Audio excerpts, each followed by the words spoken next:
สมัยเลิกก่อนกระมูลตู้กระมูลมือสกีผูกกับโอไซเพชรมันมั่งมันจะปิ้งมาโอ้ผ่านี่โอ้ตกใจหมดคือเฮาไป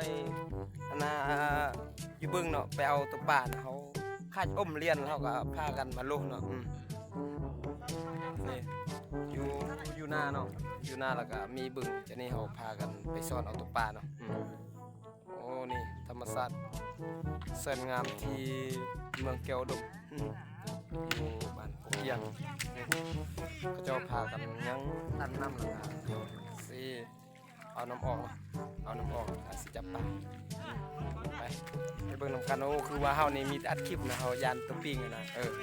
ไปกับนายพาไปเบิ่งเขาเฮ็ด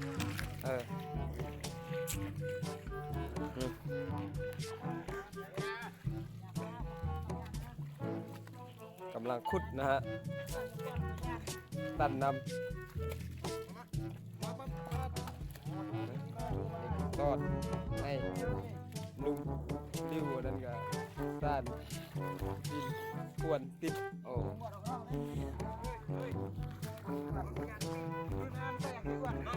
ไปนำกันลายคนเติมโอ้ยานปิ้งกับยานไทยแท้นี่โอ้โอ้สันนี่สันห่อนี่เห็นยังให้เทวเนาะตักผู้เดียว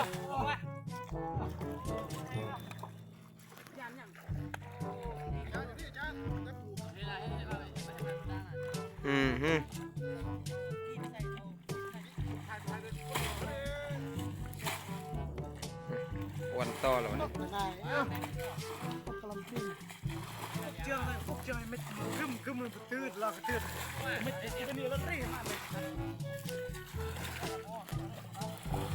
โอ้ยยังขุด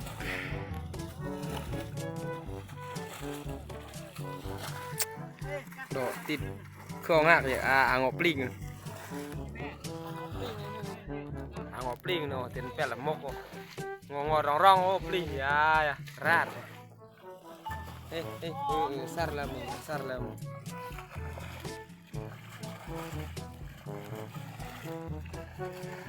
มาแล้วก็กระบุจุกกระบุโอ้ระยะเนี่ยไม่กล่าวต้อง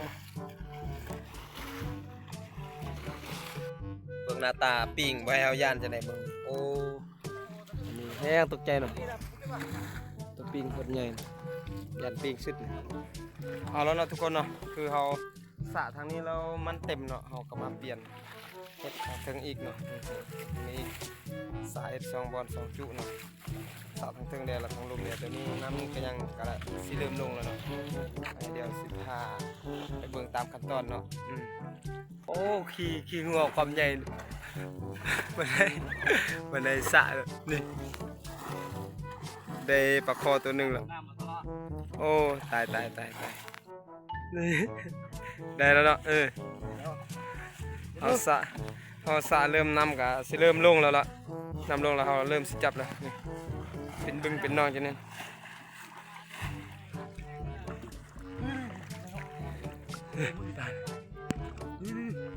โอ้ปลาลายเติบบ่เอาปลาน้อยน่ะเฮ็ดใส่อยู่บัง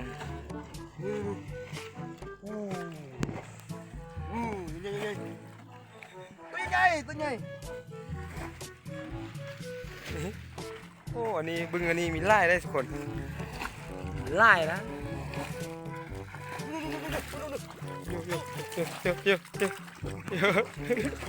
วน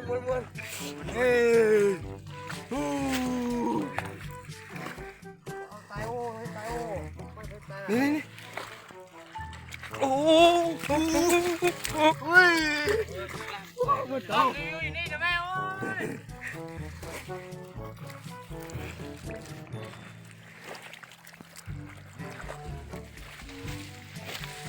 โอ้ตามวนได้ทุกคน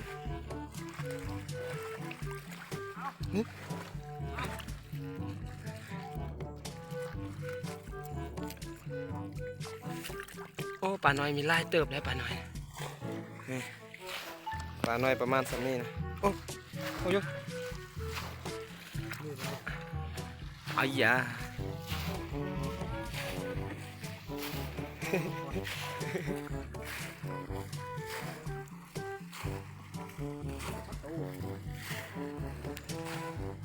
พากันสะละสะทางลมสะทางลม โอ้โหนี่ ตอนนี้ก็ได้เกือบสิได้ปิดทงหนึงแล้วเนาะทุกคนเนาะเฮาสะแล้วก็ ลงไปแล้ว มันทงหนึงแล้วมันทงหนึงแล้วก็ทางสะได้เก็บเลยเนาะ ปลาน้อยนะบ่ใหญ่ปานใดเนาะ ปลาประมาณนิ้วก้อยนิ้วโป้นี่แหละปลาก็มีหลายเติบอยู่ สองสามนิ้วก็มีอยู่ ทางหลังนี่ทางสะอยู่อันนี้สะยังบ่หมดเนาะทุกคนมีแต่เมื่อกี้เฮาสะอยู่ทางนี้มาก่อนได้หลายพอสมควรอยู่ เด้ เด้ เด้ใช้ลูกโม่จะใช้เติมเจ้านี่ก็ได้ โอ้ ไปเบิ่งแม่โอ้ เอาสะกัดโอ้ปลาไหล นี่ ลงแล้วตัวหนึงนี่ซ้ำนี่นะ การมาเยอะกว่ามันเอาเลย